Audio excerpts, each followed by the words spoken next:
Estamos iniciando mais um programa Despertar, produzido pelo Centro Espírita Amor e Caridade de Bauru. O assunto é mediunidade. Para isso, estamos trazendo mais uma vez Mauro Sebastião Pompilho. É um prazer sempre estar aqui para dar continuidade a esse estudo, que é um estudo muito importante, tendo em vista que, com o passar do tempo, a quantidade de criaturas que de repente renascem ou nascem aqui na nossa Terra, no nosso planeta, portando esse dom especial, tem aumentado significativamente. Mauro, como você sabe, nós teremos uma série de entrevistas com você, exatamente para subsidiar um curso à distância de mediunidade, que é a nossa TVCA, que vai disponibilizar a todos que acompanham nossos trabalhos. Desde que o homem é homem, ele percebeu que poderia se comunicar e receber orientações dos mortos do plano espiritual. Então, mesmo sem saber, o homem já exercia a faculdade mediúnica, o dom da mediunidade. Queremos falar hoje, Mauro, sobre o que se costuma chamar de desenvolvimento mediúnico. A mim me parece, Mauro, que o termo desenvolvimento não é muito adequado, porquanto a mediunidade, antes de mais nada, é um dom, vamos dizer assim, físico, é um órgão que já vem numa sensibilidade maior em algumas pessoas. Como poderíamos chamar, Mauro? Teríamos que a pessoa dotada da faculdade mediúnica, ela precisa exercitar, treinar para chegar nas condições ideais para ter uma sensibilidade maior, ou uma disciplina, enfim, para servir de instrumento adequado à espiritualidade. Seria isso, Mauro? Seria isso. Na verdade, qualquer atividade que você se proponha a exercitar na vida, você começa de uma maneira mais simplória, mais simples, e com o exercício continuado você vai ganhando confiança, você vai, de certa forma, adquirindo a certeza de que você dá conta do recado. Na mediunidade não é diferente. A pessoa nasce ou não com a mediunidade. Ou seja, as pessoas que vêm para a Terra com essa condição de serem medianeiros entre os dois planos, elas nascem com a mediunidade. O que precisa acontecer no futuro é educar adequadamente essa mediunidade. Isso aconteceu com o maior médium de todos os tempos, Francisco Cândido Xavier. Quando conheceu Emmanuel em 1931, tinha um pacote de papéis que ele já havia psicografado antes mesmo de conhecer o seu mentor espiritual. E qual foi o destino desse papel? O lixo, o fogo. Então, se o próprio maior medianeiro de todos os tempos precisou treinar, exercitar, é de se acreditar que os médiuns que se aproximam das suas reuniões mediúnicas, as quais você dirige, Mauro, eles também devem passar por esse período, vamos dizer assim, de desabrochamento do dom mediúnico? Eu diria o seguinte, eu diria que a gente faz um curso de mediunidade, as pessoas que dispõem da mediunidade despontam logo dão comunicação. Agora, se a pessoa não tem o dom da mediunidade, ela pode ficar a vida inteira querendo ser médium, que não será médium, tá? Então, como você bem disse, a pessoa nasce com o dom mediúnico. O que precisa é adequar convenientemente às suas funções. Você cita o caso bastante exemplar de Francisco Cândido Xavier. Ele nasceu médium, tanto que desde pequeno a sua falecida mãe aparecia para ele, conversava com ele conversava com ela, Tudo isso é consequência de uma possibilidade mediúnica que estava inerente à sua própria vida. Agora, quando que efetivamente ele começou a trabalhar com a mediunidade? Como você disse, quando por circunstâncias outras, um problema de desobsessão de uma irmã, ele procurou uma família onde se exercitava a mediunidade, né? O senhor Perácio Marcelo, a sua esposa, ali, na primeira vez que ele esteve presente, segundo relata a história de Chico Xavier, uma comunicação através da esposa do senhor Perácio, que era médium, o espírito disse, olha, dê lápis e papel para esse moço. E eles deram lápis e papel e ele começou a escrever. E escreveu, e escreveu, e escreveu. Segundo os relatos, nessa primeira oportunidade, ele teria preenchido aproximadamente 30 páginas escrevendo. Só. Então é isso aí, foi um treinamento, foi uma educação, porque ele estava destinado a grandes realizações, a grandes feitos. Então, para que ele pudesse realmente dar conta do recado diante de um espírito da qualificação, por exemplo, de Emmanuel, ele precisava estar bem educado na sua mediunidade. E foi o que aconteceu. No próximo bloco, eu vou perguntar ao Mauro, fazer algumas perguntas. Quero saber dele se é verdade que o dom mediúnico pode desaparecer, acentuar-se, isto é, ser ciclotímico. Ora o médium tem grandes possibilidades, ora baixas possibilidades. Vou perguntar a ele também se há escolhos, se há dificuldades no desenvolvimento dessa faculdade. E finalmente quero saber dele se há reuniões especiais para esse treinamento, para o exercício da mediunidade do médium iniciante que se aproxima da reunião mediúnica. Não saia daí. Voltaremos no instantinho para o segundo bloco do programa de hoje. Voltamos já já. A felicidade tem pressa. Sidney Fernandes responde. A felicidade tem pressa é uma análise de vários pontos relacionados com a nossa vida. A ansiedade, a depressão e a tendência para a morte, para o suicídio. A morte. Suicídio. Depressão. Todos nós podemos evitar esses males. Temos que fazer a nossa parte fazendo o bem e confiando em Deus. Todos nós estamos sujeitos ao desequilíbrio físico e emocional. Quando atingirmos esse objetivo e adotarmos um novo estilo de vida, exercitando o que temos de melhor dentro de nós, teremos adquirido os hábitos com que enfrentaremos os males inevitáveis e nos permitirão ser mais felizes na travessia desta vida. A felicidade tem pressa, de Sidney Fernandes, mais uma obra da SEAC Editora.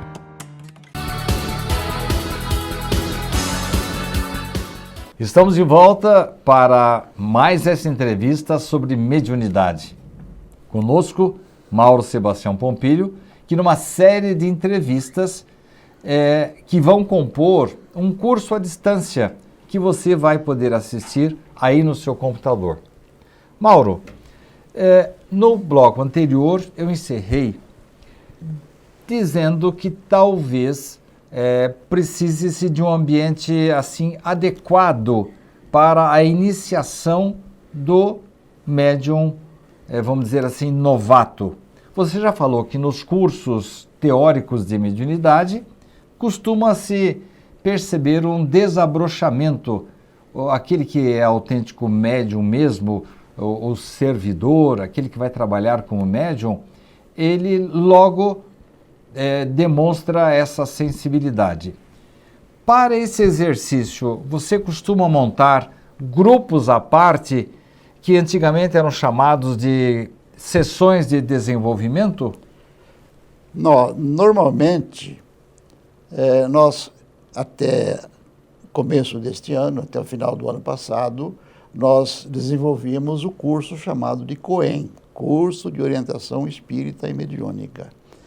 era um curso de 2 anos. No primeiro ano se estudava bastante a doutrina espírita e no segundo ano, mais especificamente, se voltava para o estudo da mediunidade, dos vários aspectos envolvidos com a mediunidade. Muito bem. Normalmente, nesse segundo ano, as pessoas frequentadoras do curso que estavam com a sua mediunidade em desabrochamento, elas começam a dar comunicações. Uma série de situações diferentes começam a acontecer em suas vidas. Aliás, antes do curso, elas já dizem que tinham essas experiências. A pessoa começa a ver espíritos, tá? Não sabe o que é espírito, então às vezes fica até um pouco preocupada. Ela começa a ouvir coisas, ela começa a sentir uma sensação de crescimento do corpo. O adormecimento do braço é comum? Adormecimento para aqueles que vão ser psicógrafos, enfim. Há uma série de acontecimentos que, de repente, atingem essas criaturas. E quando você começa a falar sobre mediunidade, explicar o que é o médium, explicar o que é a mediunidade, automaticamente elas começam a ter essa disponibilidade da comunicação.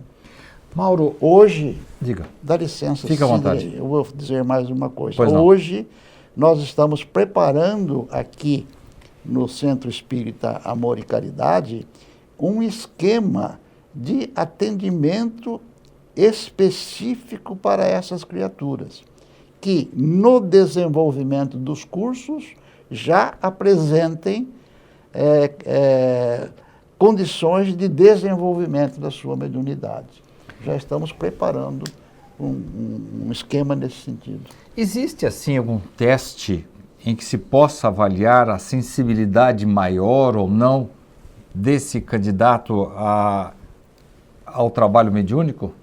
Na verdade, os cursos do COEM, eles previam uma planilhazinha através da qual, depois de cada aula prática, porque tínhamos aula que chamávamos de aulas teóricas e aulas práticas.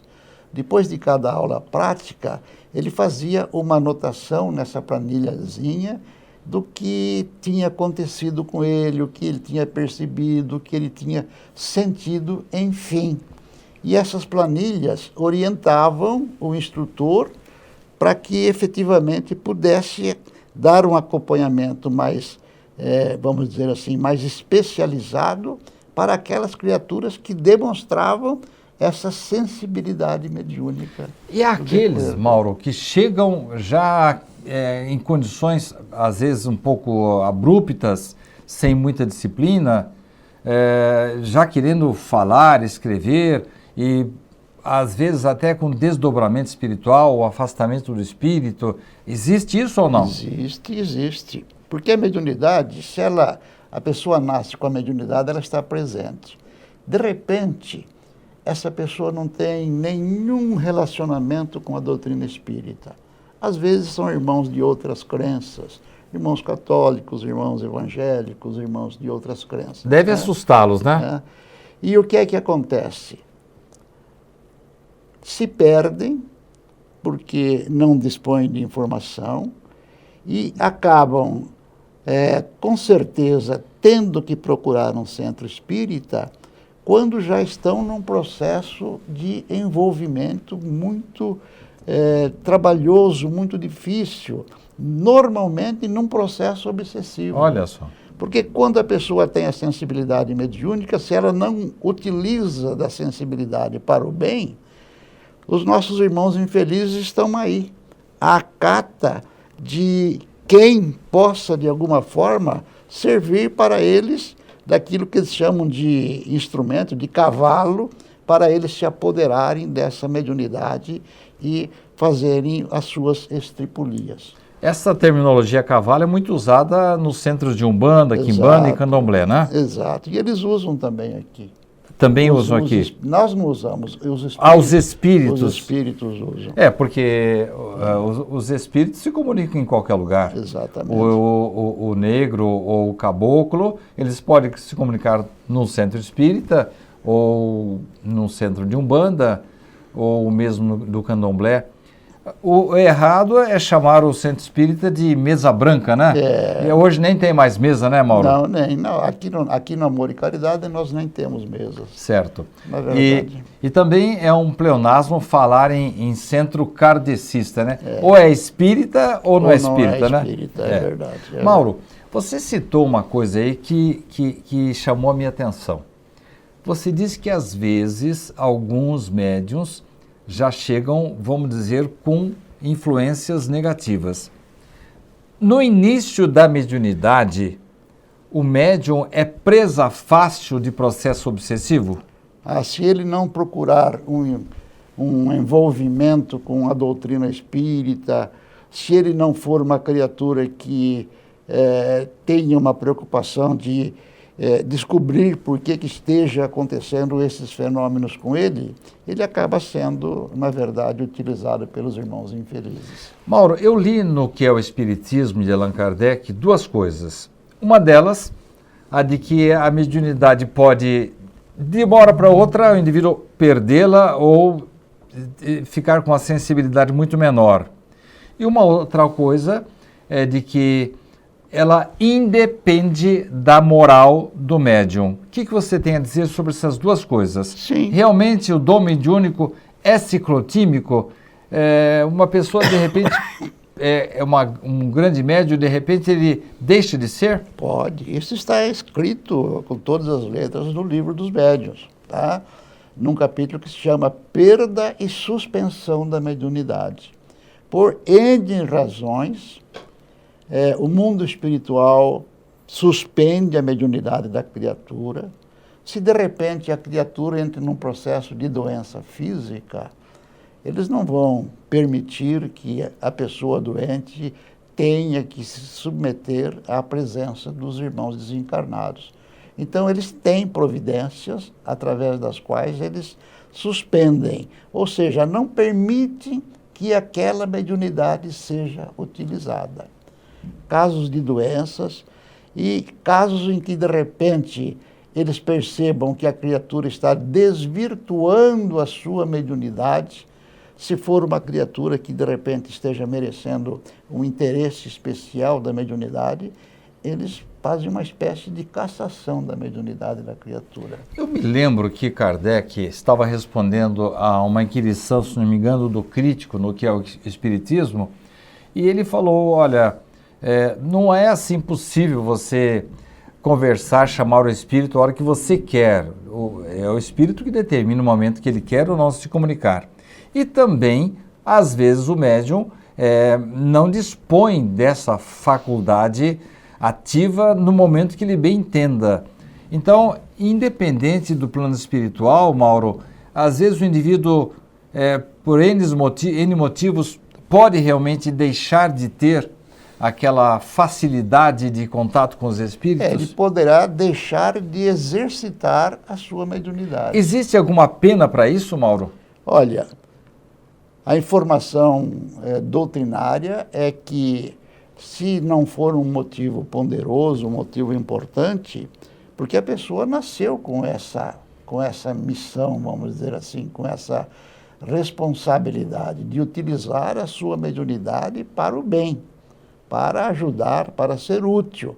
E ela simplesmente deixa de dar conta da sua responsabilidade, do seu compromisso, ela pode sofrer consequências, sim, no mundo espiritual. Entendo.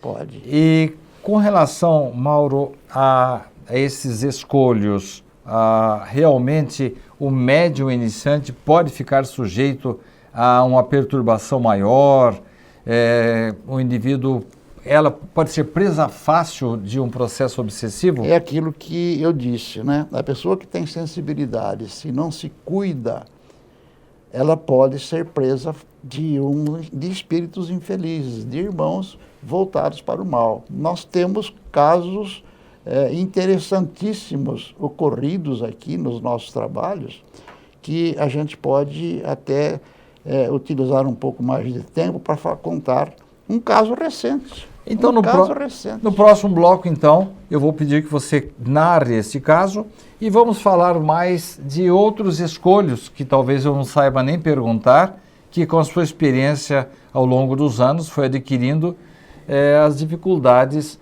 para o desenvolvimento da mediunidade. Sem dúvida, Mauro falou esse termo várias vezes, da responsabilidade, da importância desse fato, de forma que se possa exercitar a mediunidade de maneira equilibrada, segura e sempre de acordo com os ditames divinos. Não saia daí, o último bloco, nós vamos começar já com o Mauro contando um caso real da sua experiência. Voltamos já já.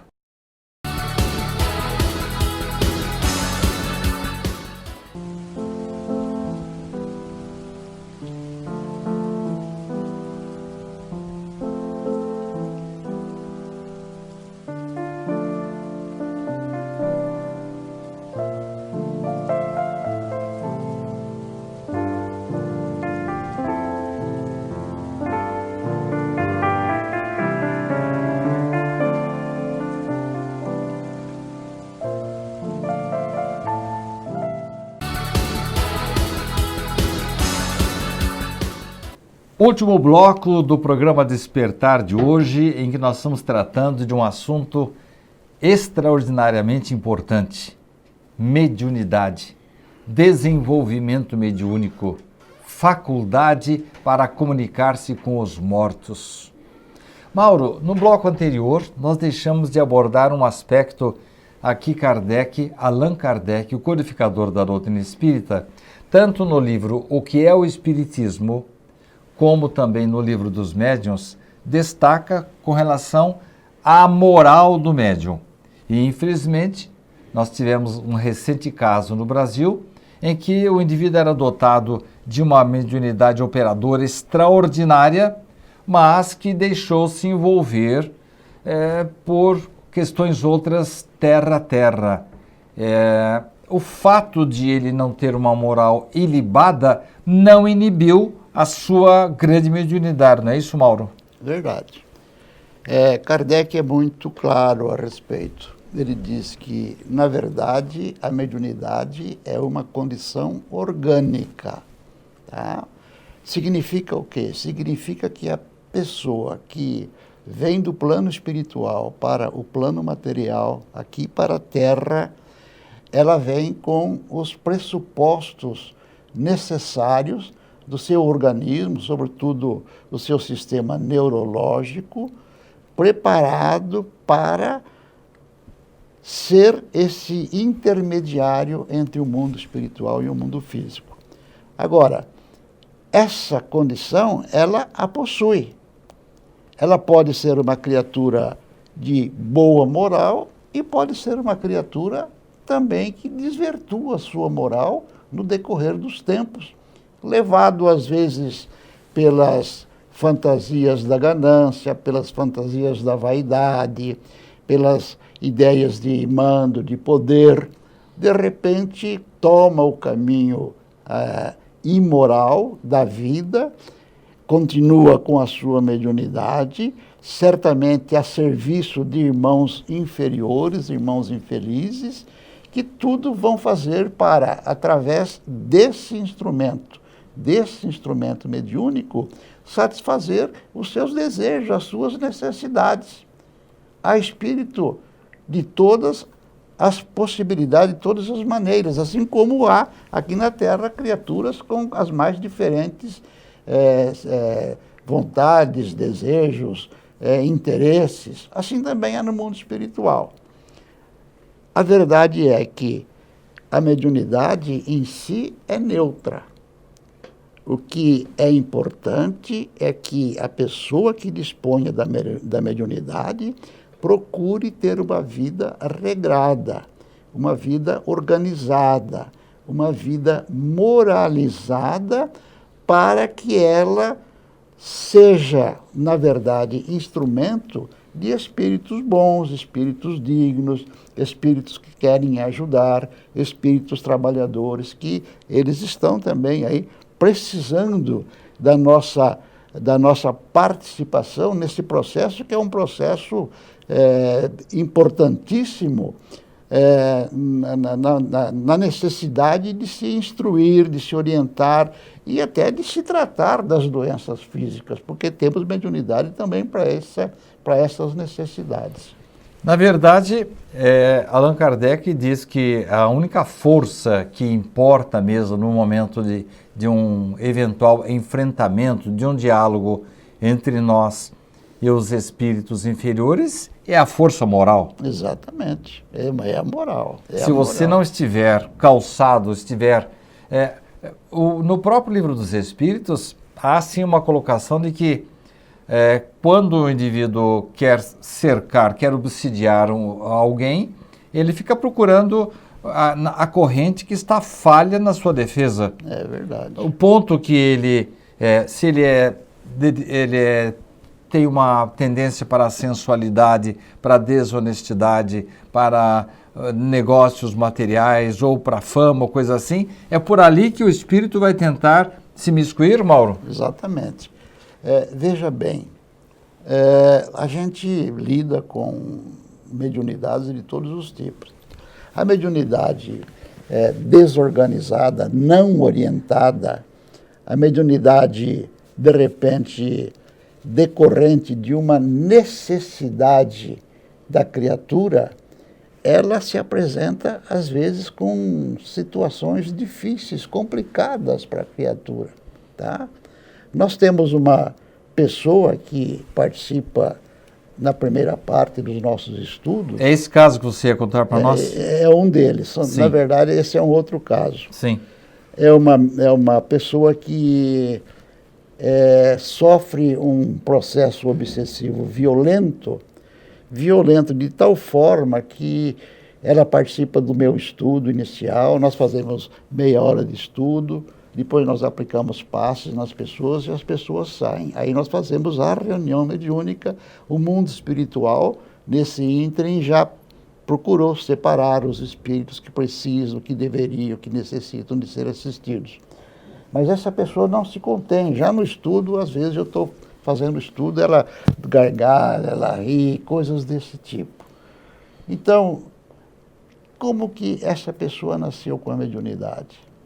Certamente porque é um meio que a misericórdia divina encontra para chamá-la à responsabilidade, por consequência do sofrimento que ela enfrenta com a presença de criaturas que ela deve ter prejudicado no seu passado. Olha só. Então, são os obsessores de hoje, tá? Os obsessores de hoje merecem toda a nossa complacência, a nossa tolerância, a nossa indulgência, porque, na verdade, eles foram infelizes, foram sofredores de ontem, tá? Então, a gente deve tratá-los com muito carinho, com muito cuidado, para que eles se sintam acolhidos e não como se fossem verdugos, como né? se fossem verdugos, como se fossem agressores única e exclusivamente. Acima de tudo, eles se apresentam como vítimas, né? Como vítimas. Mas o outro caso que eu queria contar é de uma outra pessoa que faz uns 2 meses aproximadamente, primeira vez que ela chegou aqui no centro, ela veio carregada. Veio através de um carro que a deixou na porta do nosso SEAC. Precisamos arrumar uma cadeira de rodas para levá-la até a sala de reuniões. Durante o meu estudo, ela ficou simplesmente fora de si, né? Deitada numa cadeira, debruçada numa cadeira, tá? Então, totalmente obsidiada, totalmente tomada. Tomamos as providências cabíveis, né? Fizemos um processo que é um processo que de vez em quando se usa. A gente pega um médium bem experiente, coloca ao lado dessa criatura, a gente faz uma prece, tá? e a gente transfere o espírito obsessor para um médium treinado, Para que se possa dialogar com ele. para que se possa conversar, dialogar com ele. E nesse caso você conseguiu conversar? Sim, a moça levantou andando e foi Olha andando, só. foi andando embora. Orientamos essa criatura para que começasse a frequentar os nossos cursos. Ela está frequentando o curso. Dia desse, numa reunião, ela compareceu já perfeitinha, toda certinha. Terminei o estudo. A hora que ela saiu, ela chegou perto de mim e falou: "Senhor Mauro, posso dar um abraço de Olha só. agradecimento no senhor?" Voltou à vida. Olha, voltou à vida. Mauro, próximo programa quero que você volte a contar com os casos que você nos trouxe, que são bastante ilustrativos. Por hoje, chegamos ao final de mais um programa Despertar e de mais uma aula sobre mediunidade. Semana que vem estaremos de volta. Até lá!